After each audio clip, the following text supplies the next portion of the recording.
Hi, good morning mga ka-greeners. So, nandito na naman tayo sa taniman ng talong ng aking asawa. Dahil nung nakapunta tayo dito ay kakaunti lang yung mga bunga. Pero ngayon makikita natin ang kanyang mga bunga ay padami ng padami. So, makikita nyo mga ka-greeners, yung mga puno ng talong ay madami na ang mga bulaklak. So, kapag madami ang mga bulaklak, ibig sabihin yan ay madami din ang paparating na bunga.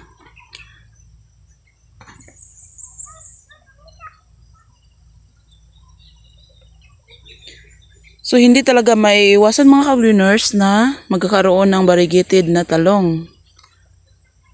Party na siguro yan ng mga talong. Maikukumpara natin mga ka-greeners nung nakapunta tayo dito, ang mga sanga ay kakaunti lang. Pero ngayon, ayan makikita natin na madami ang mga sanga at madami rin ang mga bulaklak maging ang mga bunga. Yan.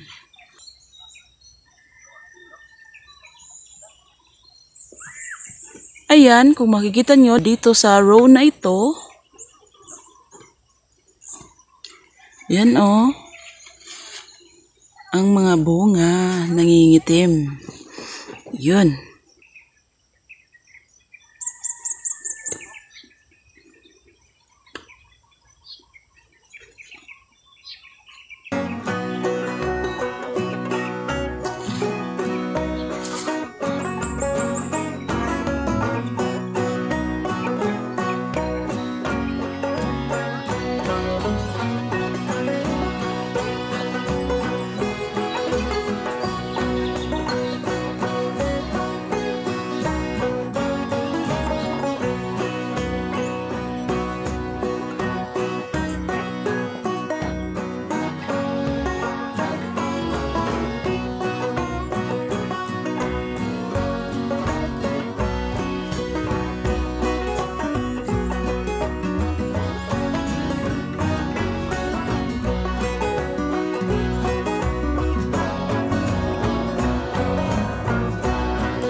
So, ayan mga ka-greeners, makikita nyo sa isang puno, ito, tingnan nyo, may madaming bungang dala.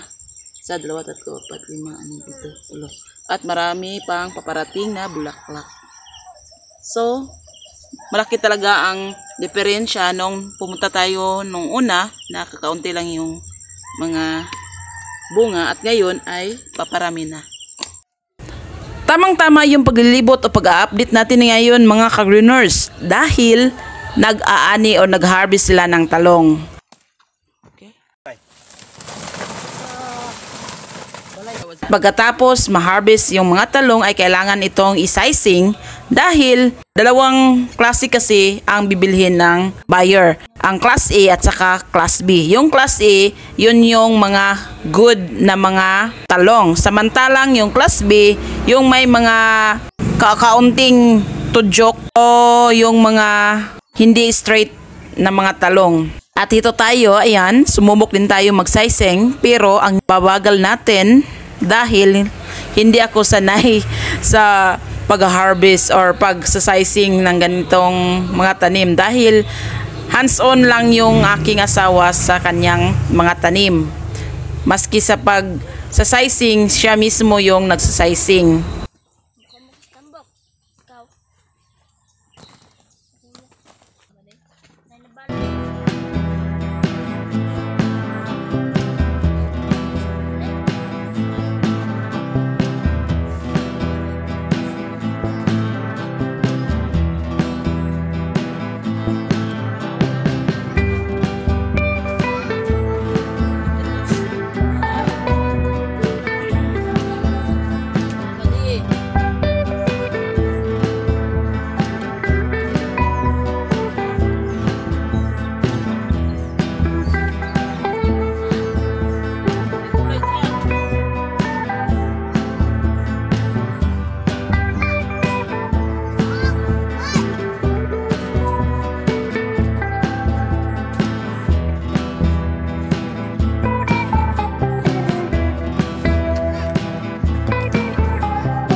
Dahil sa medyo naging abala na tayo sa ating partner dahil ang dami kong tanong kung pwede ba ito or hindi.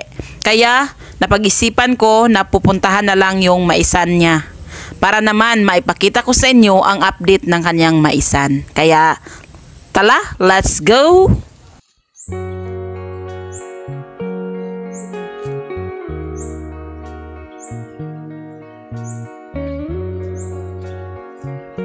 So, nandito na tayo sa maisa ng aking asawa at makikita nyo mga ka-greeners ang update ng kanyang maisan.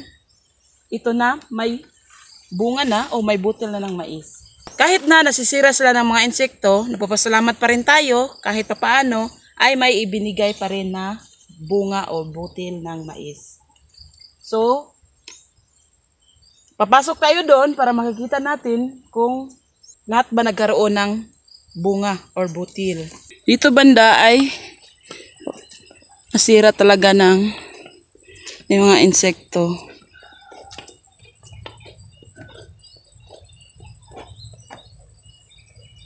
So makikita nyo mga ka-greeners, ayan, yung mga natitira sa mga mais na kinain ng uod.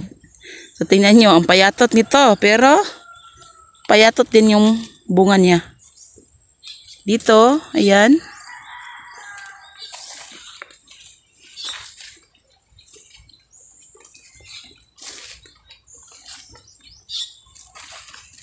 So, ayan. So, dito, medyo manipis ang puno ng mga mais at saka medyo payatot. Dahil na rin sa mga pinsalang dulot ng mga insektong kumakain sa ating tanim na mais. Pero kahit papaano, napapasalamat pa rin tayo sa paulit-ulit kong sinasabi na bawat tubo ng mais ay kailangan talaga nating mapasalamatan dahil binigyan pa rin tayo ng mga bunga. So kung naalala nyo mga ka-greeners nung pumunta tayo dito, nung naitampo ko itong maisa ng aking asawa ay nasisira ito ng mga uod or mga insekto at wala pang mga bunga. Pero ngayon, kung makikita nyo doon sa yan itong nasa likuran ko, yes, may bunga na siya at tingin naman natin na medyo malulusog ang butil ng mga mais.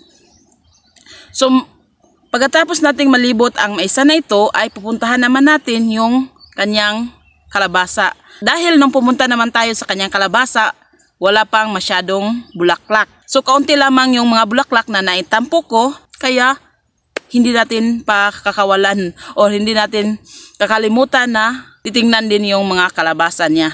Dahil sabi ng asawa ko, baka daw makapag-harvest na sila. So, ibig sabihin nun, may bunga na. Kaya, pupuntahan natin doon.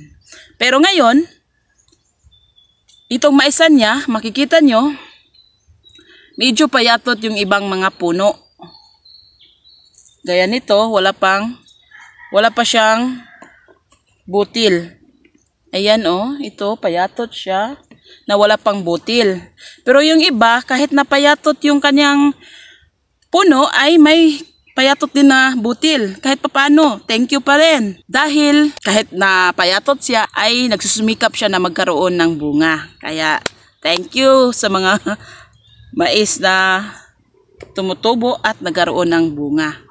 So far, ang kanyang maisan ay maanit siguro ito baka by last week ng September. Ayan, mapapansin natin na kahit na may bunga na yung mais, ito butas-butas pa rin yung dahon niya. Dahil yan sa apektado siya ng mga insektong dumapo sa kanya.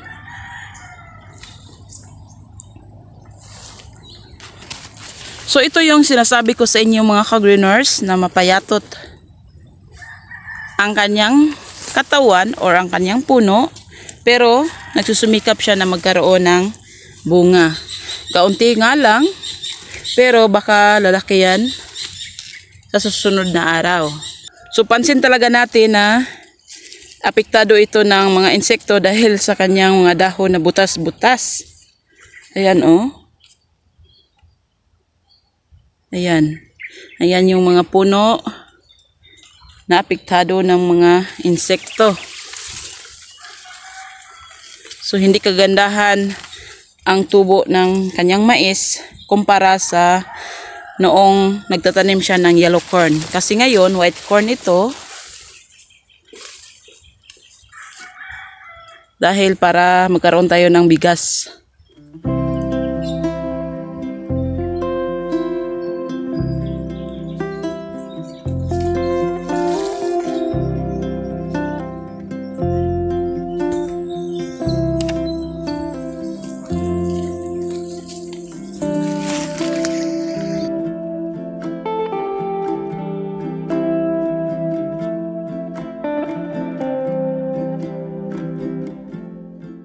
At dito banda mga ka-greeners, makikita nyo na may buhok pa yung mga mais dahil maliit pa siya. So, maliit pa yung mga bunga. Ayan, ganda ng buhok ng mais.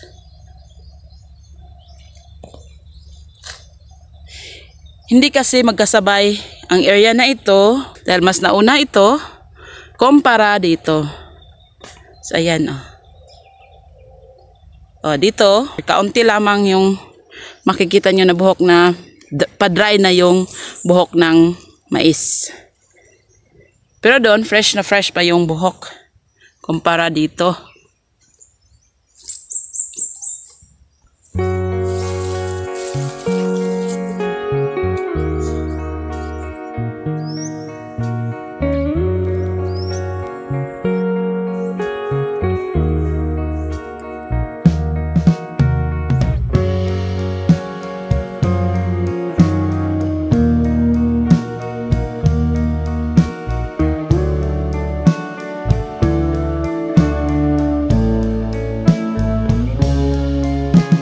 So mga ka-greeners, nandito na tayo sa kalabasaan. Yes, totoo nga, ang sabi ng aking asawa ay may maha-harvest na.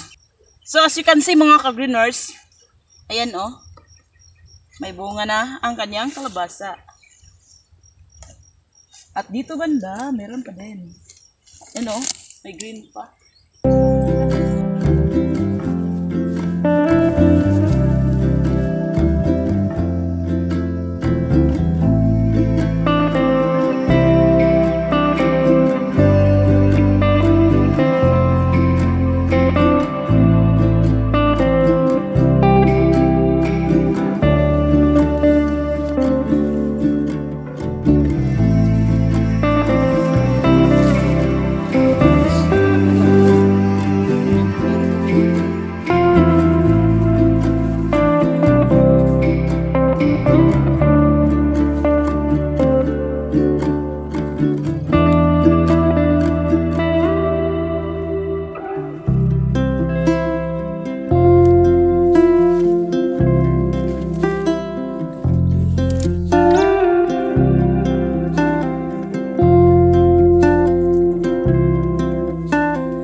So, nalilibot na din natin mga ka-greeners yung kanyang kalabasa. Ito, pwede na itong maani. At sana ay nagustuhan nyo ang paglilibot natin mga ka-greeners o yung pag-update natin sa mga tanim niya na talong, kalabasa at saka mais. Kung nagustuhan nyo ang video ito or kung nagustuhan nyo ang ganitong content ay huwag sanang kalimutang mag-like, comment at subscribe. At paki-hit the bell button para updated kayo sa mga panibagong videos na ibabahagi ko. Hanggang sa muling pagkikita, see you next week. God bless and bye-bye!